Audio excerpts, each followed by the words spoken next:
Ano ni Oh, hi. Good morning. Hi, Jerome. Good morning. We're live. Yes, Owen, good Hi. morning. We're live now. And Hi. of So, course, hi to init pa our ba viewers. akong kape?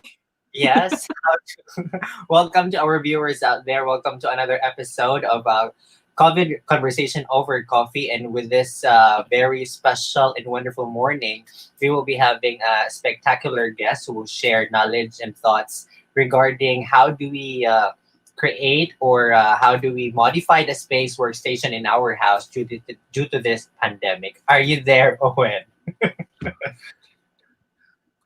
Owen? Hello, Owen. Of course, ayan na nga po mga kapamilya, mga Davaoenos. Welcome to Hakbang TV. And of course, right now we are welcoming everyone to join us for another segment of Hakbang TV.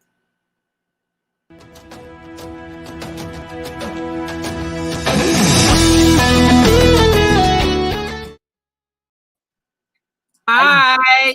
Hello. I suddenly missed you. I missed you too. By the way, this is Yeah. again Jerome. I'm streaming live here in Davao City. Together with me is my so not so hot coffee. Ayan, kamusta ka naman, Owen? Yes, Owen. Hello. How are you? Ayan, so there. Eto, pilit-pilit. Hinay ako internet. I don't know why. But yes. Hi. Ayun.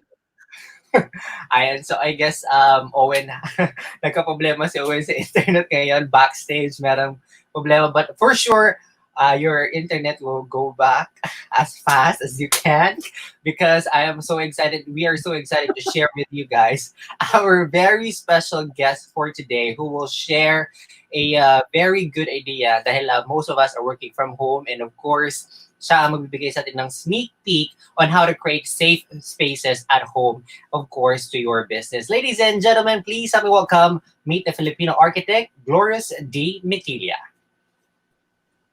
Hi everyone. Hi, ma'am. Hello. Good morning. Welcome to Hakbang TV. This is me, Jerome. And of course, kanina nandito si Owen kasama natin. But then Owen, Yeah. due to the internet technical problems. But of course, this is your opportunity right now to introduce yourself to our fellow viewers. Yeah, thank you, Jerome. So I'm architect Gloryros Metille. So I am the principal architect of Swito Designs Architects. It is based in Davao City. So, but our projects are in all over the Philippines and also in some parts of Southeast Asia and Pacific Islanders. So I graduated in Melbourne School of Design with an Stellar Award Scholarship and also Design Summer School in Shanghai, China last year. And I'm also a graduate from the University of Philippines, Mindanao in Davao City, BS Architecture. So, ayun, I've been a founder of a lot of social enterprises in the past. So one of those are the architecture puzzles and co-founder of the Tao Tao Dolls and all these other creative hubs in the creative industry. So medyo murag na ako'y gamay knowledge on how and what the creative industry is um, feeling right now because ang creative industry is one of the most badly hit industries due to this COVID pandemic, if not the most badly hit, no, in this industry in this pandemic. So, talking about what's going to happen in June 27, 2020 at 9:30, I'm going to talk about creating safe spaces for the creative industry as well as for everyone who is working from home and na badly hit sa this next normal or new normal na pandemic, no? How do we redesign our spaces, not only in our homes, but in our community, so that we can be ready for what this future would hold? So part of that would probably be categorizing which spaces, no? For example, in your house, there shall be like sanitation areas, or they should be more ideas on green architecture, which is actually a popular thing, not so popular thing before, but it's getting a lot of popularity nowadays, no? Ang daghan na kay nag-urban gardening, nag-rainwater harvesting, which is actually one of the solutions for this new normal kasi the air filters, the plants that could help us circulate the air, etc. etc. So it's more on that yung aking what you call it, yung aking webinar this coming June 27, 2020. Wow, So, amazing. Taga Davao ka pala, ma'am. Saan ka sa Davao? oh, taga kuan ako at bang sa airport. Wow, Monteverde. at the airport. Okay. So, by the way, I would like to ask, I think Owen is back. Owen? Owen is back. Hi, yes, Ayan. I'm back. Owen is back. Yes, magkakape sa ako kaya na-stress ko sa internet. Yes. Miss Glory. Okay. I think Owen would like to sip more coffee.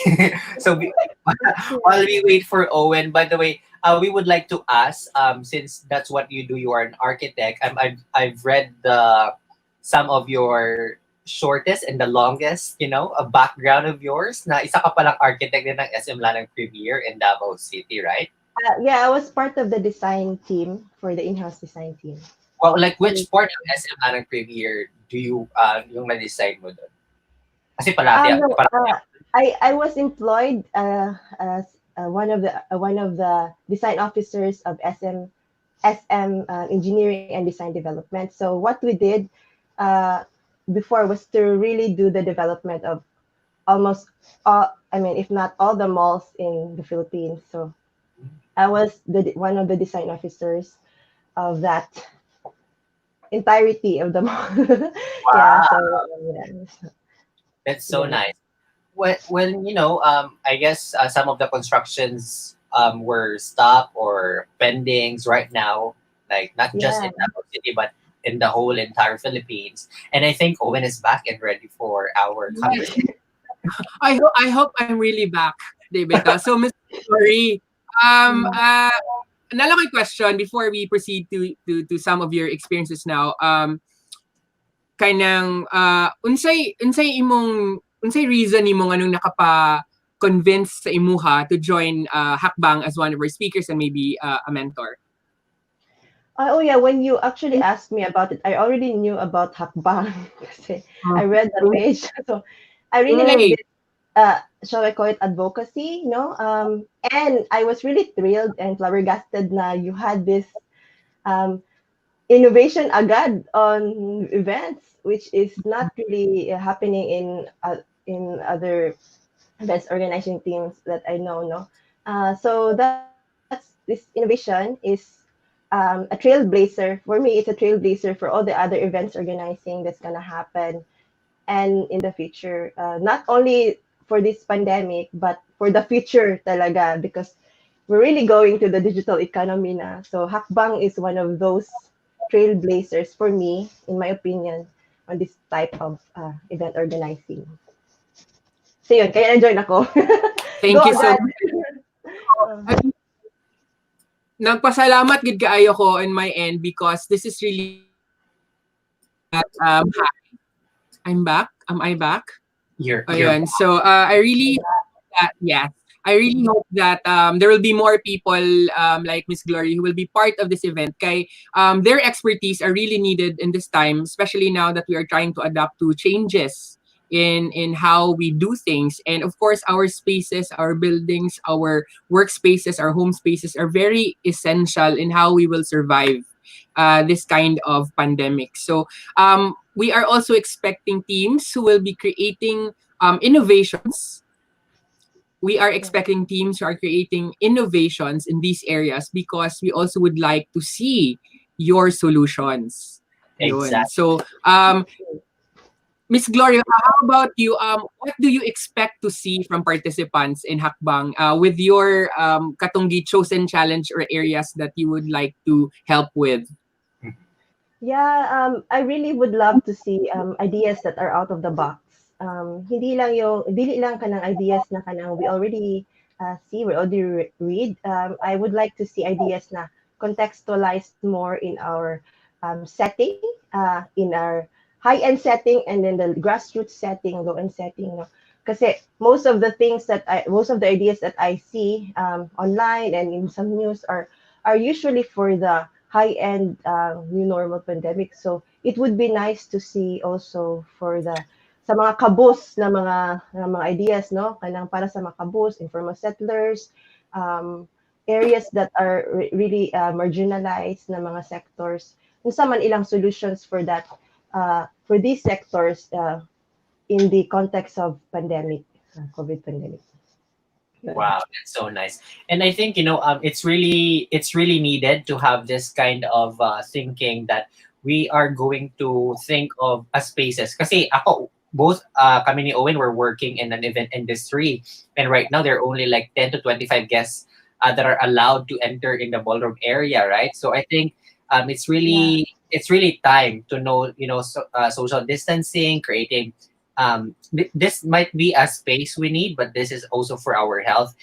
There are also other restaurants, right, that were affected na instead of they can accommodate 100 people na kumain sa kanilang restaurant, but then parang nasa stop na siya kasi yung social distancing needs to be realized, right? So I think yeah, getting this kind of perspective is really a big help to the big and the small establishment and to our homes as well, no? And Na-mention kanina ni Miss Glory ang katong mga urban settlers, di ba? That's also one of the things na medyo affected ba ya when we started about katong mag-lockdown and mag-quarantine, medyo problema ba ya if you live in a very crowded environment, di ba? If you are in a home nga daghan kaayo mo, or you are in a urban setting.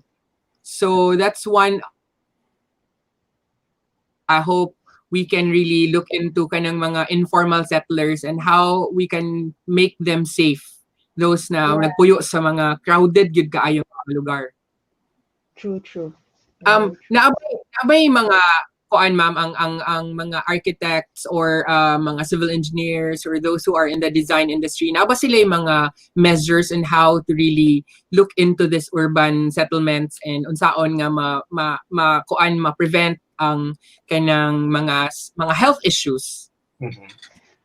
Yeah, so mostly sa mga innovations karon sa among design industry are really to regarding the PUIs so like those that are really affected na. So but I'm also seeing some ideas pod on informal sector pero gamay pa lang. So I hope the hakbang and the those that will join will really be one of those who will pave the way for these kinds of innovation, no, na for the informal sectors kasi market wise the lower middle class to sa mga kabos are like 80% of the country's population. So, di ba? And then 10 to 20% lang yung medyo mayayamanin. So, most affected are those really the mga nasa informal sectors. So, might as well the innovators will also look into this innovation. And to add to that, no, sa kita natin sa news and experience, makita nato na kanang katong mga nagatakdanay bitaw katong mga dugul-dugul ug mga balay bitaw sa areas na dili sa Davao sa Agdao nagtagdanay gud ang mga informal settlers dire or urban poor settlements. So that's why mas nice nga naapoy ingana nga mag-innovate sa sa karon sa atong hakbang hackathon. Yes. Exactly. I have one question. Since we are like implementing, kanang spaces, starting from the big establishment down to those, maliliit na mga establishmento. I just wanted to ask and get one quick idea from you. What do you think is the most valid thing to do para kasi sa bahay, kapag sa bahay ka, parang we're just family. We're not promoting social distancing, right? So what do you think is the most effective way of following that rule inside the house itself? Yeah, so I think one way is really to put a space for sanitation. Maliit lang before you enter. I think na naman siya practical way man na way no. Before they enter, may gamay nga space, maghugas kamay before they make halubilo with their family members. Tinga siya ang one of the practical ways. But who knows, maybe there are more ideas, di ba? Sa hakbang hakaton, di ba? Exactly. So Yeah, that's very exciting, dude. Oo, kasi I have a friend na frontliner, naghimo gid sila murag gamay nga banyo dito sa gawas silahang Oh, ano, hospital. So nagit siya murag shower area because dili mo sugot gid yang wife nga magmusulod ka dito sa ibalay nga wala ka nakaligo daan kay gusto niya nga na ay laundry hamper sa gawas ihubo gid sa tanan sinina pag after and then palaba before gid makasulod. I think that's also one way pero medyo hassle na siya karon no nga yeah. mga ano pero wala man tay mabuhat because unless gusto ta masakit, di ba? So ingana na gyud True, true. mga ano. Oo. And then Yeah, Ma'am Glo, sige. kasi mo ano ako gamay mo hawal ako gamay sa katong design ba katong about that safe spaces but I saw man good in your Facebook sa Swito Designs katong the bamboo house that I really love. Um Ah, oo. Ang for me ba these kinds of architecture na malik na ba ni siya nga mga kanang going back to these traditional materials nga mo na ba atong nagnanabay bag-o nga trend and are these also safe meaning using a lot of these wood materials that are light and maybe dili ba siya hadlok to use especially that it can be kanang hadlok sa fire and other mga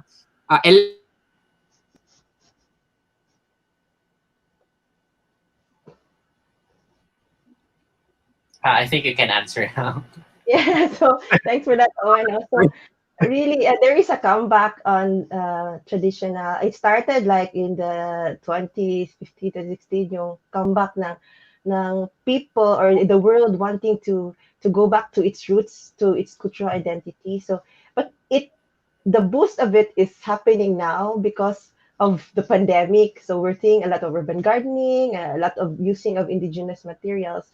And for me, it's one of the most practical solutions for building a cheap and green architecture, a house with green architecture principles. Yung pag-use ng bamboo.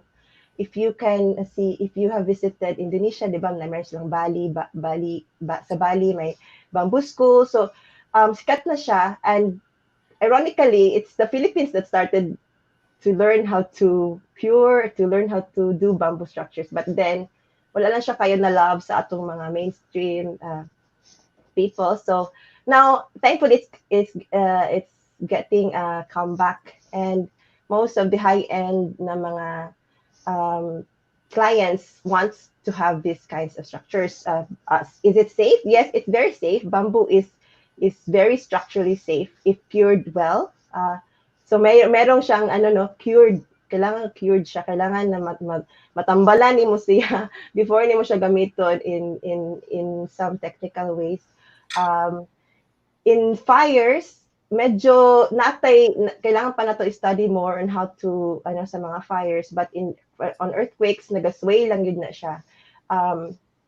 So naaraga po yung hybrid dapat buhaton sa modern materials and sa traditional materials if you make those kinds of structures like what I design sa akong nakabutang sa akong Swito Designs page. Talking about is it healthy? Is it healthy? Yes, because if you research the surfaces that allow this COVID-19 to stay gani, most of it are concrete, cardboard, aluminum surfaces, tile surfaces. Wala ko yung nakita dito nga on the indigenous surfaces. So there is something, and I think kailangan pa ni siya studyhan may sa mga building technologies and scientists.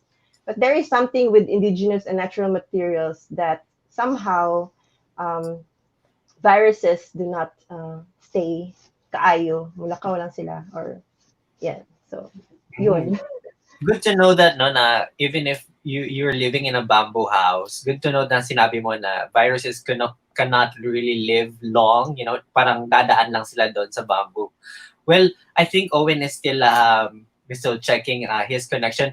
By the way, if you guys wanted to have may mga tanong kayo tungkol sa ating bisita ngayon, just drop your comments right now on the comment section down below. And of course, our visitor right here is willing to answer all of your questions. By the way, ma'am, what are your expectations pa? Na nakikita mong magiging possible at saka magiging big impact during this pandemic with the kind of work that you have?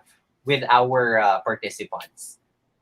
Yeah, talking about the kind of work that I usually do, assembly spaces, so mga cinemas, theaters, no? And there's a really big change on that. Kasi di pwede magtapad-tapad imong di na ka pwede mag-date-date. Joke. So kailangan na one seat apart. So when we were designing this cultural complex for Mindanao, no, on the eve of the pandemic pa jud, we were thinking, how do we revise this design na you calculate one seat apart in a theater or in a cinema. So yun yung mga big talaga lang dito. For the Hakbang Hackathon, I'm expecting more of these uh, ideas on events pod, no, kanang how do they innovate and create spaces that are safe for events. Kasi I think the events will really come back na yung physical event ha, yung hindi lang talaga 25 ang guest. I think it will really come back because historically in the influence sa Spanish flu, ilang years lang siya nag-stop na merong mga yung new normal, and then nagbalik pa rin sa trends ng design. Nagbalik pa rin yung world, no? So I think the events really come back, but there are really needed changes to sa pandemic na mga changes that will happen definitely. So yun yung isipin din ng ating mga hakbang participants. What kind of changes in the events industry in terms of the space? Exactly, because during this pandemic, those individuals who are working in the event industry, those freelancers, yung mga kasama nating mga sounds and lights, yung mga hosts, yung mga coordinators, wedding planners, we were the last to feel the pandemic, no? Kasi kami yung parang nawalan ng abrupt na parang trabaho. But then, gradually, hopefully, we will be able to have, ideators, so ating mga participants will be able to innovate and think what will be the better solution na para mas ma-push pa. Kasi of course, June ngayon, daming wedding dapat sana ngayon Dami dapat ikakasal ngayon. Other than that, there are a lot of big parties na i-host ko sana dyan sa Cagayan. Pero parang medyo na-stop tayo kasi wala tayong travel pass, yung mga ganon. So, I don't think yet of, happening na parang mag-virtual event tayo sa wedding industry. But I hopefully meron tayong makaka-come the best idea for that one as well. And of course, before that one, ma'am, we would like to say hi to our viewers out there. Hi to Jeneline Tiambong, Marian Nelly Ra, and of course, a big shout out to our Tawag ng Tanghalaw Mindanao contender, Kenny Tadong. Thank you so much for watching. Thank you so much for watching as well to Kevin Gonzalez, Rain Torres. Thank you so much, Emeline Marine. Hello. Jam Juice Forones, thank you for watching, and Kim, thank you for watching as well. And of course, any last words or any last invites, because we will be having you again on June 28th. Will be your schedule, right? Our guests will be able to share more knowledge, more skills, and more beneficial solutions regarding safe spaces po. Again, together with us is our Filipina Architect Gloryros Metille. And of course, I would like to share this para naman may alam ka who are our partners. We would like to thank our partners because this event will not be made possible without them. We would like to thank 9,000 Events, Bytes and Pixels, The Caraga Creatives, Franco, Comspec, When in Manila, Good News Filipinas, Athpedian, Tagum College. We would like also to thank Father Saturnino Orius University, Kids Ho Farm, DevPost, Cloudsploit by Aqua, Modern Nanays of Mindanao, Echo AR, Project Lupad, Magic 89.3, We Viral, Love Radio 95.3, JC Overcovers, and a Food Panda. And of course, once again, we would like to thank all of these partners because for without them, walang mangyayaring hakbang and we will not be able to step forward to the next normal. And of course, we are still accepting partners, sponsors. If you guys have a big network, connect us to them so that we will be able to, aside from the current participants that we have, we're still looking for more participants who, I think may mga kasi tayo, di ba ma'am? As you can see, our social media, marami tayong mga tinatawag na lawyer kung makareact sa comments sa uban. diba? So instead of them saying that or ranting that on Facebook, we are inviting you guys to come and join us because I know that you are so like hesitant and shy na nakoy mga resolution about sa school ay dapat maghatag si gobyerno og free iPad, maghatag si kung aning ka ng free internet, pero wala siguro sila kabalo kung asa nila na siya ibutang on how to implement that. So this is your chance that your voice will be heard and we will be putting all of your solutions into reality. And of course, we would like to say hello to Doc Don Duero Avila. Thank you so much for watching. And of course, we are inviting everyone to come and visit our website. That's www.hack-bang.com. You will be able to see a lot of possibilities that you can join us because alam ko naman na may mga tao talaga dito na medyo mahihiya kasi dili ko mag-join basit i-judge akong idea anana. So if you guys are so talented enough, you have skills, you have talents to share, we are so open for it. Just sign up to the website. And of course, baka iniisip nila na may bayad yung hakbang kasi parang ma-intimidate sila sa ating sumali. Well, of course, hakbang is really for free, guys. You can definitely join us, And that's again, www.hack-bang.com. And you can, for more updates, you can always visit our Facebook fan page. That's Hakbang PH and our Instagram Hakbang. And we are also live currently right now, actually, sa ating YouTube. That's our Hakbang TV. Ayan. So any last words to our fellow Davaoenos? Davaoenya, marinig si Ma'am. Ma'am. Actually, ako kanang karon diri lang somewhere sa Maa. So actually, currently ako, even me, like I work from home. I just have my workplace sa sala. That's my work. And then here sa aking kwarto, I really wanted to have that space because I know there are a lot of benefits actually working from home. Like you can look for a space kung saan ka komportable, like kung saan walang maingay, like you can roam around, you can work, you can just bring your laptop and what's so, right? So I think this is your chance to say your last words so that ano ba ang abangan nila sa mga sa event mo this June 28 sa Hakbang. 27. So I hope to see you guys. For those who haven't joined yet sa Hakbang, I hope you will join this very wonderful hackathon na Hakbang. It's going to be at the 26th and 27th. And for the 27th, I will be having a webinar called Creating Safe Spaces. And I hope you will join that webinar. Kay, dito na ko i-share ang mga ideas on how to create safe spaces. And be sure to like the Hakbang Facebook page and also my Facebook page, Swito Designs, for more updates on this and for more ideas on creating safe spaces.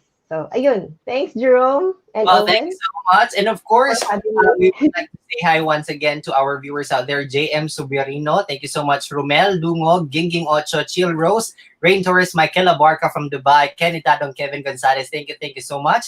And of course, mamayang gabi po, meron na naman kaming another segment of this kind of COVID conversation over coffee. And once again, thank you so much for spending your time with us. I know for sure that all of our participants and all of our viewers out there are so willing to learn because of course magbibigay ka ng webinar para sa amin ng di ba?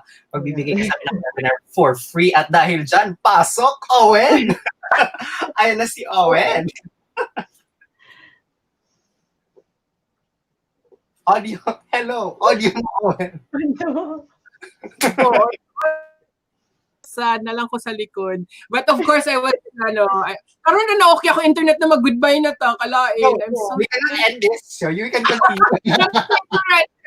Of course, personally, I would like to say thank you to Miss Gloryros for saying yes due to this event. We only met once, but ganahan kay ko sa vibes ni Miss Gloryros. We met kasi nag-judge me og beauty pageant, di ba? Wala yung kaimig na abtan. Imagine that. She traveled all the way from Davao, no? Then ako from here, Cagayan de Oro, and then went to Lanao to judge, and then nalingaw kami dito. And then, so when we connected on Facebook, I saw her work. So I said, makatabang yun ni siya sa ato ang hackathon nga gibuhat. So I did not hesitate. I really messaged her. And I'm so glad that Gloryros said yes kay murag mo gini atong kailangan karon, creating safe spaces. Ayon. So yes, Owen, kamusta naman Ayan. Kadayon ko og kape kay hindi ako internet marag dire ako sa backstage. Ayan, so may mga Uy, pasalamat po. Oh, of course, he would like to Ating thank our director. Actually, guys, lahat po na nanonood ng live kagabi, dapat ako na yung mag-host kagabi. Tapos, medyo, sabi ko, dapat ako bukas. Pero thank you so much to Shyla, you know. Thank you so much for directing last night and waking up today. I know you're not a morning person, but you are there to guide us. You're such really a director. If we can just bring you into our live stream right now, we would like to tell the world how good and nice you are. Just like mom, you know. You're so generous of sharing. Di siya sige. All right. Of course, we would like to thank all of our viewers out there who stayed with us, and thank you so much for allowing us to share these ideas. We would love to see you on our event that will be on. Yes, Owen. June 26 to 29, 2020, and visit again our website, www.hack-bang.com. This is the first virtual hackathon in Mindanao. Exactly, and there will be more to come. Gusto namin i-announce, pero tigil mo na kami sa announcement na yon. Yeah. And of course, thank you so much, ma'am, for joining with us. This has been Jerome, your host, streaming live in Davao City. And my name is Owen Hein, and intermittently streaming from Cagayan de Oro City. Thank you so much. Really figure out internet. In the Hackbang TV. Bye-bye! Yes.